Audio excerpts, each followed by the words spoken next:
In this edition of Interview, we're joined by Angelique Kidjo, and we're joining you at the opening ceremony of Expo 2020, the first time it's been held in the Middle East, Africa, and Asia. What's the significance of that? I think it's about time that it's done here, and it has been going on for a while now. And the capacity of African country to forecast this kind of event in the Middle East has been there. And for the African countries, all of them to be here is also a beginning of a new era, because Africa is on the move, is on the rise. A lot of things are happening in Africa, and I'm happy to see that this expo is taking that into account and in following and watching the world as it's expanding. Well, one of the themes is connecting minds. What does that mean for you personally as well as for Africa?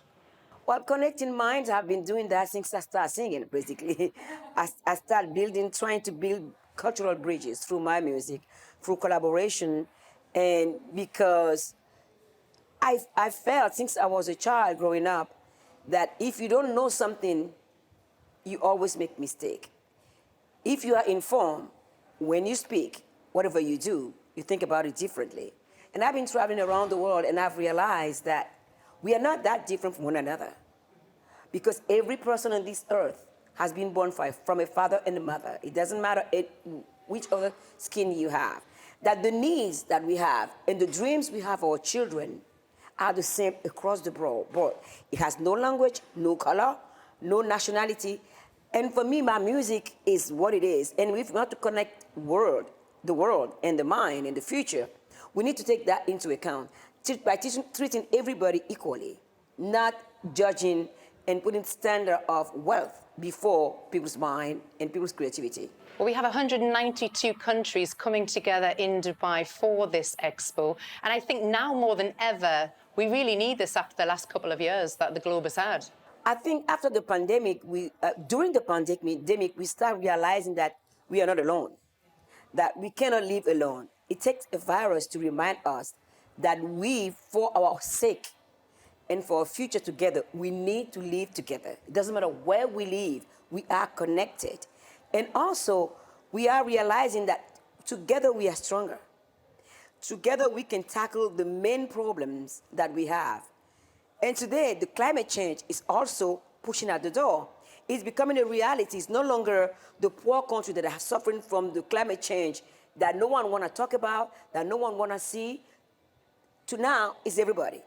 It has affected Germany, the United States, Europe at large, and this is just the beginning of it. Well, one of the other topics that you're an avid campaigner for is education of women and young women. Why is that so important to you, and what still needs to be done?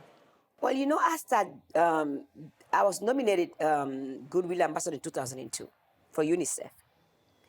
And the first question I asked was, what does it mean to be a UNICEF Goodwill Ambassador?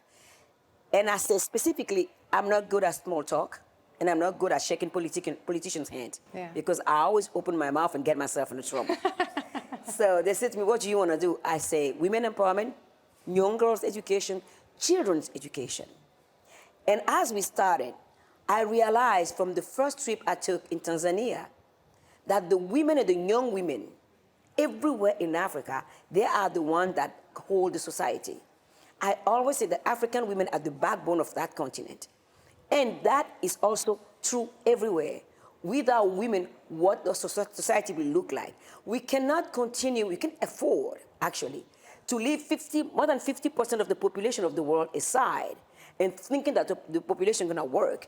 And I realized that by empowering the young girls through education, sometimes it's not the education that they need, the one that needs seed funding for the business, you see the ripple effect within 3 months. They create jobs, their life is better, they start saving money for the children's school, the future children they're going to have, the family, the community, pretty much to tackle poverty, to tackle most of the issue we're talking about. You've had a formidable career. I mean, music is obviously your first love, and, you've won so many awards and Grammy wins. What do those awards mean to you? It's a responsibility. It means that I have to still work harder, and that probably I'm on the right path by using my voice for the sake of our humanity. I sit here and every part of my body is everywhere, because I always say if somebody is suffering somewhere, I am suffering. If people can't eat, if children continue going to bed without having food, it's a shame for all of us. There is enough food on this planet for us to feed everybody. We waste so much food that we should be ashamed of not being aware of the fact that there are people that are going, as we're speaking right now, there are children that haven't had one meal a day today. And those things are constantly and everyday worries for me, because I know we have the solutions. I know we can change it. Here we are connecting the mind and creating a future. We cannot connect the mind. We cannot create a future if our children are sick. No children go to school empty belly and don't understand anything. And those are very simple things that we haven't been able to provide.